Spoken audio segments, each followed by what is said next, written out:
বরাবর আমার শখ ছিল যে আমার বাড়ি কোনো পুকুর বা জলাশয়ের পাশে হবে। ঘরের ওই জানালা থেকে আমি ওই পুকুরটা দেখব, বৃষ্টি হলে জল পড়া দেখব, চারপাশে এরকম সুন্দর গাছপালা আর পুকুর দেখতে আমার বেশ ভালো লাগে। এটা পূর্ব দিক, আলো বাতাস সব কিছু আসার সুবিধা রয়েছে। আর ফিউচারে যেহেতু এটা মানে পুকুর রয়েছে, হয়তো ঘরবাড়ি হবে না, মানে আমার জীবদ্দশায় অন্তত হবে না। আর চারপাশটা ফাঁকাই, তো অন্যদিকে বা ঘর বাড়ি হলেও এদিকটা ফাঁকাই থাকবে। আর এটা আমি বানাচ্ছি ঘরটা ছেলের জন্যে। ছেলে একটু শিল্পী মানুষ, গান বাজনা অভিনয় করতে খুব ভালোবাসে। এরকম একটা পরিবেশ পেলে ও খুব খুশি হবে, সেই কারণে। আর অন্য তো বলেইছি আমি ছাদের মধ্যে গাছপালা লাগাবো, পুরো ছাদটা একদম ঘরবাড়ি করব না।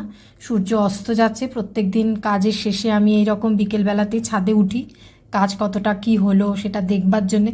বেশ ভালো লাগে এই চেঞ্জগুলো দেখতে, আমার খুবই ভালো লাগে। তাই ভিডিও করে করে আমি রেখে দিচ্ছি আমার পেজে।